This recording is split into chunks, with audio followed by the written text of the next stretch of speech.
Hello, my name is LaWanda Hopefields, and I have the honor and the privilege of serving as the director for the Ronald E. McNair Post-Baccalaureate Achievement Program, also known as McNair Scholars. During this 2019-20 academic year, we are excited to celebrate our anniversary of 25 years on the Wichita State campus. Although during this year, we have encountered many challenges, as most of America has, we are so proud to still celebrate our students, and we have great appreciation for the faculty members who have stayed the course to bring this year's scholarly activities to a close. I would like to acknowledge my boss and mentor, Ms. Delta Q. Colvin, for her support during these most recent challenging times, but also for her confidence in me to lead this dynamic group of students. Miss Ashley Cervantes and Miss Nisha Green are the capable hands behind the scene, and a mere thank you is not enough for all that they do. They are the backbone of our program, and I am forever grateful. As we celebrate 25 years of academic excellence and 15 students who are completing their scholarly research, I also want to thank you as our supporters and as our listeners. Thank you for being there for the students and for the program as we celebrate 25 years of academic excellence. Enjoy these dynamic presentations. Hello, my name is Abel Velasquez, and my research for the McNair Scholars Program is the psychology of social media engagement. My mentor for this project was Dr. Robert Zettle from the psychology department. Introduction to my research. So it sort of started with social media, and social media being one of the most frequently used methods of communication nowadays. It's becoming more and more prevalent, not just for leisure activities, but more for business and academic work. Because of that, there are more studies being done about the potential benefits and risks of social media, like the one conducted in 2014 by Reed and Weigel, which looked at specifically adolescents and what benefits and risks come with them using social media. And what they found for benefits is that it helps them express their creativity, so artistic work, short stories, all that type of stuff. It helped increase their relationships with friends and family members that might be quite a distance from them, and also will help them learn communication skills, a little bit more confidence with communicating with other people. The downsides with risks, however, was with online bullying. They saw that it did increase potential risks of depression, anxiety, and low self-esteem, especially when we're doing a lot of comparing with photos and different things on social media. That can have a really negative effect on self-esteem. So my research questions more specifically was, could experiential avoidance, so avoiding kind of uncomfortable situations, be one of the factors for using social media for extended periods of time? And are there potential effects that come with using social media? So I constructed a survey that had 159 items, which consisted of 4 psychological questionnaires and basic demographic questions. The 4 psychological scales that I used was the SONTIS, which was the social networking time use scale, which was more to measure how much time people were using social media. The DOS, the Depression, Anxiety, Stress Scale, the Multidimensional Experiential Avoidance Questionnaire, or the MEAC, and the Marlowe-Krauss Social Desirability Scale. Those other scales were more used to measure experiential avoidance, so are people experiencing and trying to avoid uncomfortable situations. And the Marlowe-Krauss was so we could see if people were answering desirably or trying to look better by answering one way or another. The survey and all materials were approved by the Wichita State Institutional Review Board. And then for participants, so about 287 WSU students that were enrolled in the spring semester participated in the study. 73% of them were female students, when 27% were male. The ethnicity breakdown was about 65% white or Caucasian, 12.6% Asian, 11.6% Hispanic and Latinx, and 9.5% Black and African American. Looking at the results, so for our study, we decided to do a regression analysis, which was really just comparing the components of the SONTES versus the subscales of the different questionnaires to see if there were any significance correlating the other factors.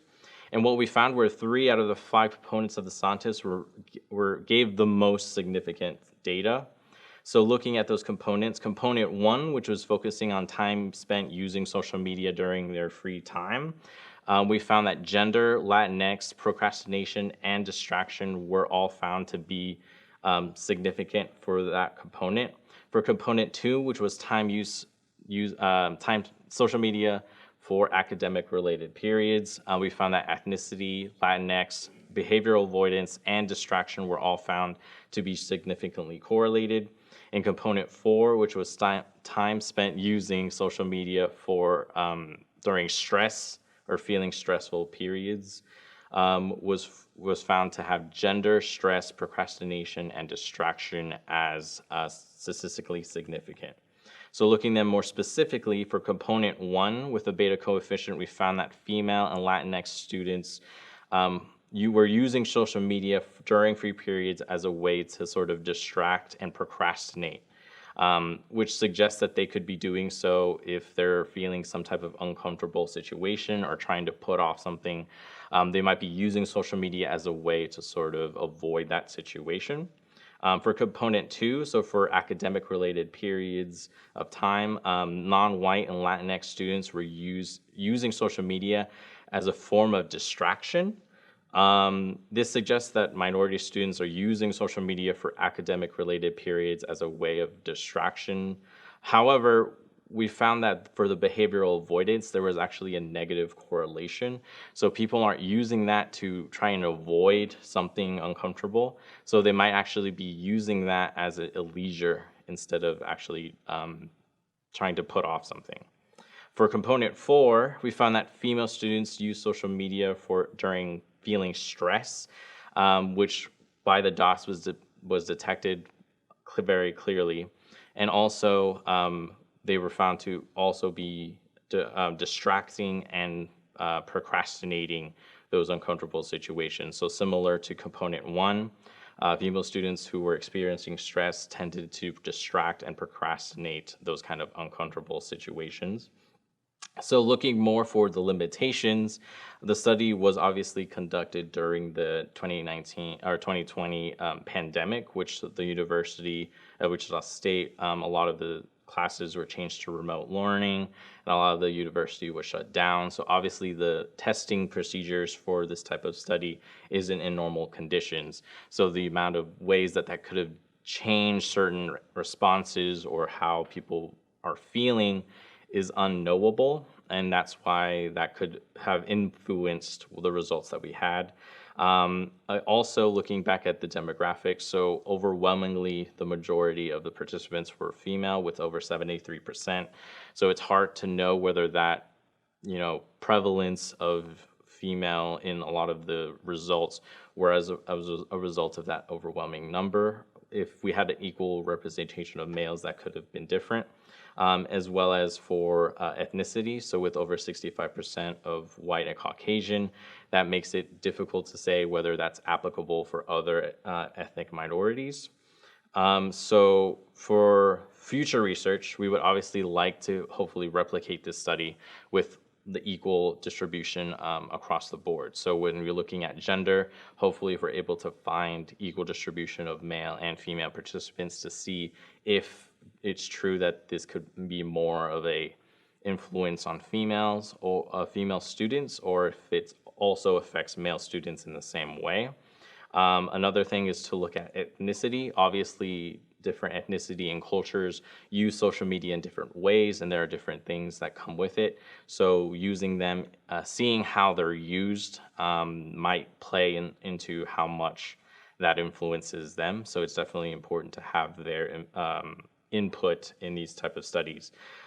Conducting research without the limitations of a stay-at-home order or just remote learning, that obviously had an effect. So hopefully being able to replicate the study without these type of conditions could hopefully result in different results, or if it's the same, then that could solidify that we are seeing an interesting relationship.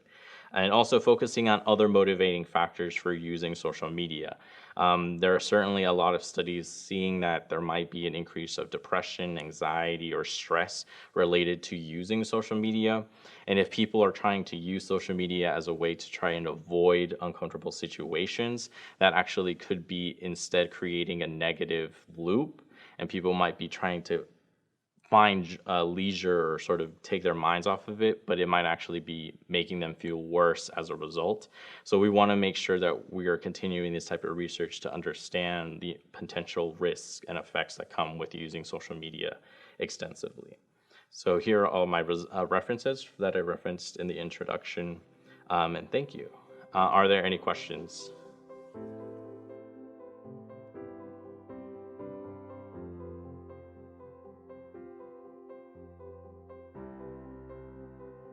Not that I saw. So in the few studies that I saw for experiential avoidance, there wasn't necessarily anything, I guess, saying that one group was more likely than another. I think that would have to be something that another person could research more in-depthly. That's something that I can't really make a conclusion on myself either, just because from the results that I found, I would I wouldn't want to, generalize that completely. I think we would have to find more scientific data to try and concretely see if there are any theories or any type of things to suggest that type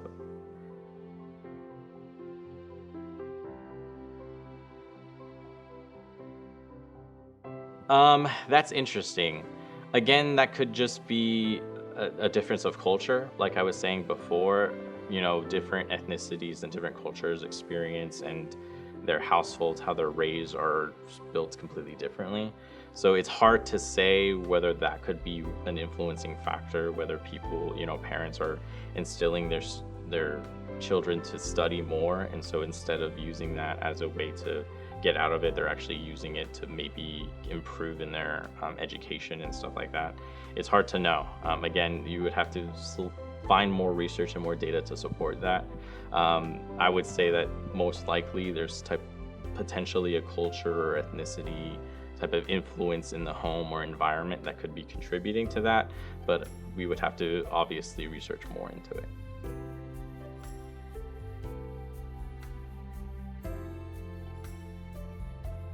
I think absolutely it does.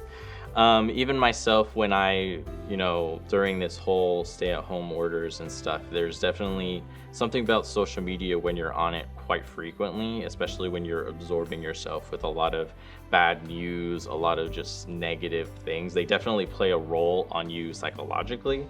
And there are a lot of people I've seen from, celebrities and to just regular students that experienced that same thing, that said that they needed to take a break from social media and sort of just kind of take a time off.